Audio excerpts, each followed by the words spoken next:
Hello everyone.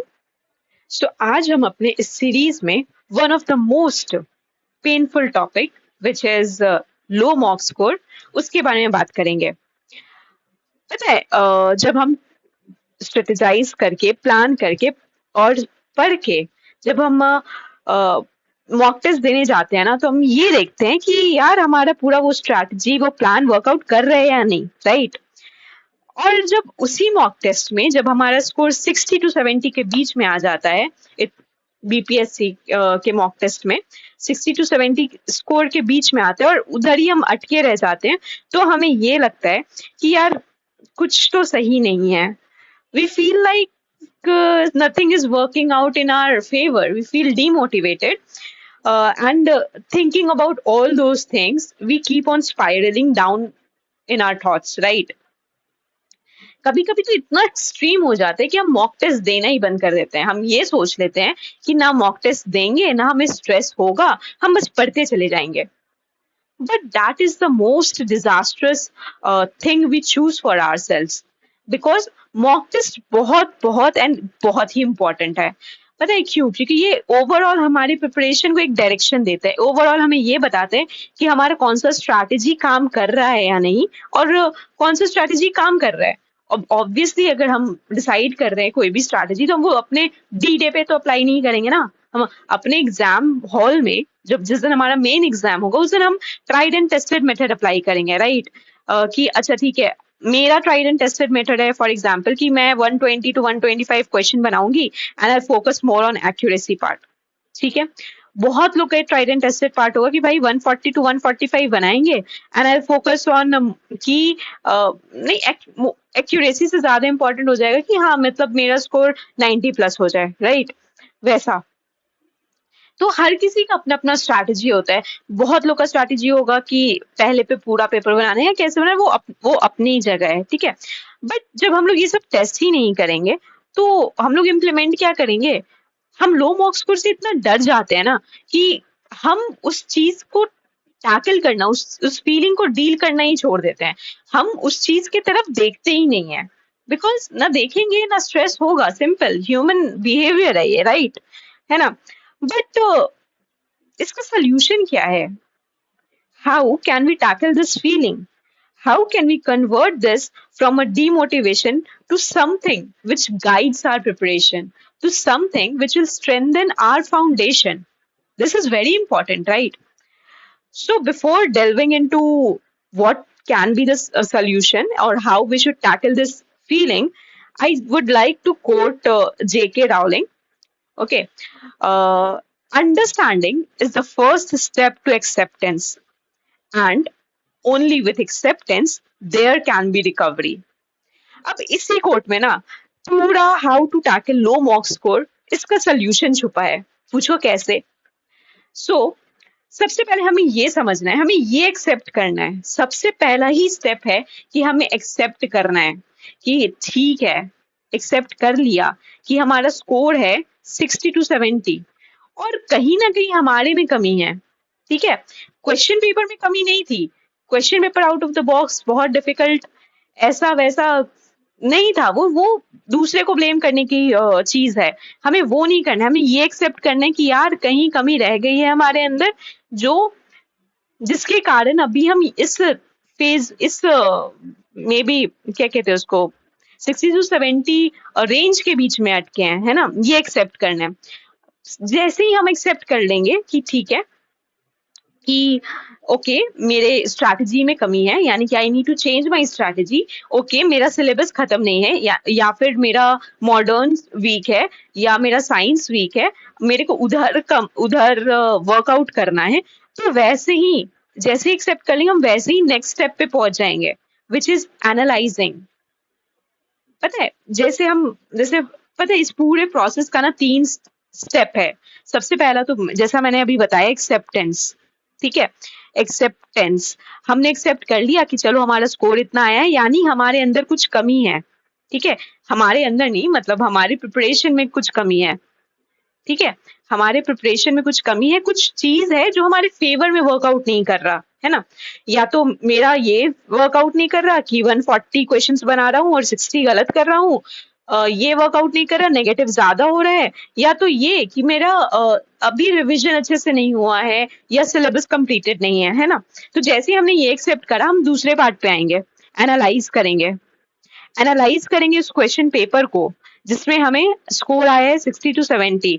हम 1 घंटा लेकर बैठेंगे। अब 2 घंटा तो हमने टेस्ट दिया, ठीक है, उसके बाद हम घर आए। अब हम एक्सेप्ट कर हम आंसर की मिलाए, देख लिया, अच्छा हमारा रेंज 60 to 70 बन रहा है। अब हम बैठेंगे उस क्वेश्चन पेपर को, बस एग्जाम मतलब टेस्ट देकर छोड़ना नहीं होता, उसको एनालाइज करना is the most important part, है ना। जैसे ही हम एनालाइज करेंगे ना, वैसे बहुत ऑटोमेटिकली, बहुत मतलब जस्ट लाइक अ मिरर हमारे को ना दिख जाएगा। क्या दिखेगा? हमारे अंदर हमारा कौन सा चीज वर्कआउट नहीं कर रहा है। सबसे पहले हमारा कौन सा सब्जेक्ट वीक है, ये दिखेगा। दूसरा ये दिखेगा कि हमने नेगेटिव कितना करा है, ठीक है। जैसे ही पता चलेगा ना नेगेटिव 35+ है, मॉक टेस्ट में बता रहे हैं, बिकॉज मॉक टेस्ट में हम ज्यादा मतलब बहुत कुछ ट्राई करते हैं ना, तो 30-35 चला जाता है नेगेटिव। जैसे ही देखा कि अरे 30 to 35 के प्लस हो गया नेगेटिव, वैसे ही हमें पता चल गया कि यार ये जो ऑप्शन सिलेक्ट करने वाला तरीका है, ये मेरे लिए वर्कआउट नहीं कर रहा, ठीक है। दूसरा, हमें वीक, पहला तो मैंने बता दी कि वीक सब्जेक्ट नेगेटिव। तीसरा ये कि सिलेबस कितना कंप्लीटेड है। इस चीज पे ये 3 हम ऑटोमेटिकली एनालाइज कर लेंगे कि सिलेबस पे क्या है, ठीक है। या हम ये देख पाएंगे कि वन लाइनर गलत हुआ है या फैक्ट या कंसेप्चुअल क्वेश्चन गलत हुआ है, ठीक है।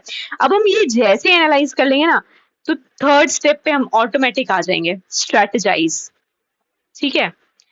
स्ट्रेटेजाइज, हम स्ट्रेटेजी फिर बनाएंगे कि ठीक है, अगला mock test may be next week है, ठीक है, नेक्स्ट संडे को है या जब भी है, ठीक है। हम स्ट्रेटेजाइज करेंगे कि भाई मेरा जो वीक सब्जेक्ट था ना, जैसे फॉर एग्जांपल मेरा वीक सब्जेक्ट इन मान लो आपकी जैसे साइंस है फॉर एग्जांपल, किसी का वीक सब्जेक्ट है ना। अब उनको देख लिया कि ठीक है साइंस मेरा वीक सब्जेक्ट है, यहाँ पे मेरा ज्यादा नेगेटिव हो रहा है, तो वो क्या करेंगे कि ओके साइंस पर काम करना शुरू करेंगे, साइंस को 1 घंटा एक्स्ट्रा देंगे।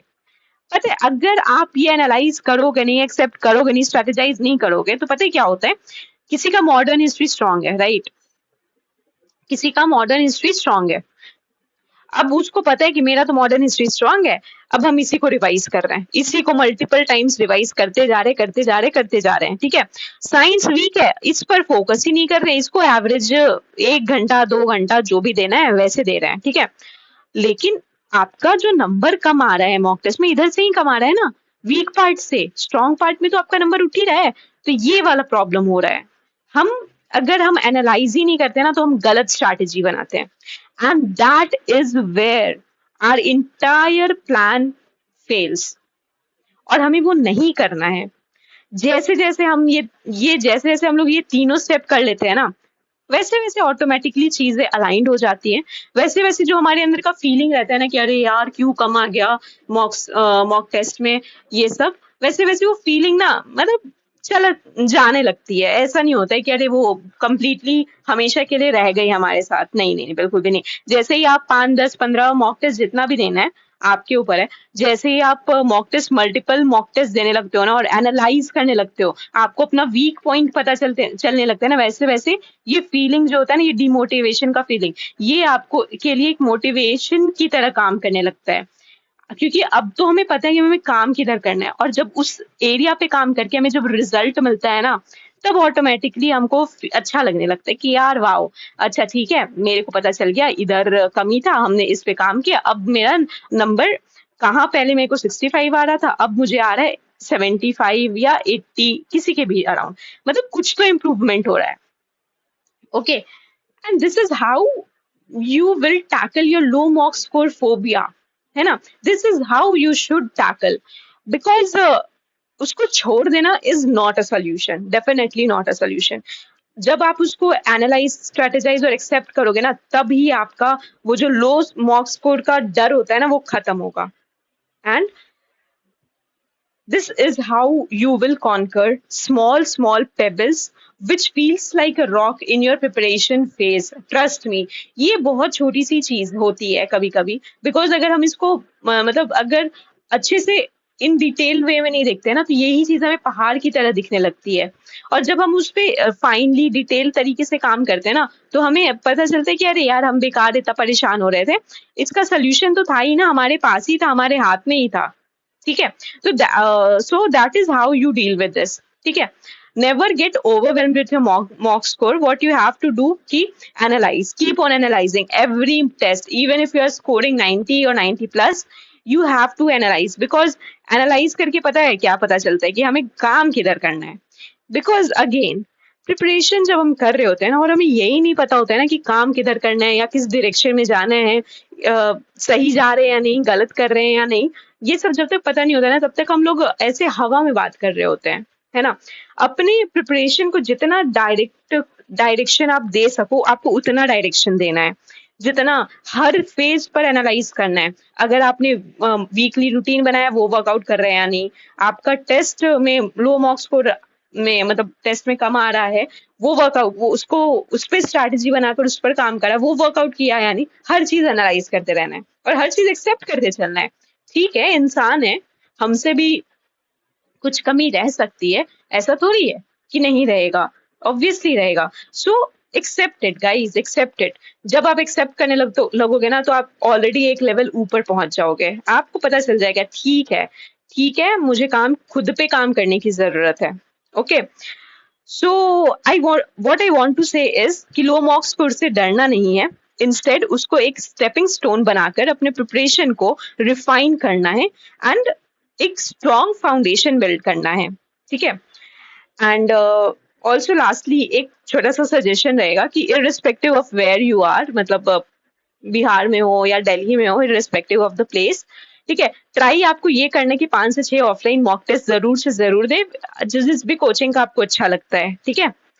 बिकॉज वो एक फोबिया खत्म करेगा और वो आपकी स्ट्रैटेजी को अगेन डिफाइन करने में हेल्प करेगा। ठीक है। Okay, guys, that's it from my side on tackling how to handle your low mark score phobia or feeling. Okay, and how to convert that demotivation into a motivation, which will eventually work out in your direction, right? Okay, guys, thank you so much. Meanwhile, keep on studying, keep on hustling with a lots of dharya and calmness in your head.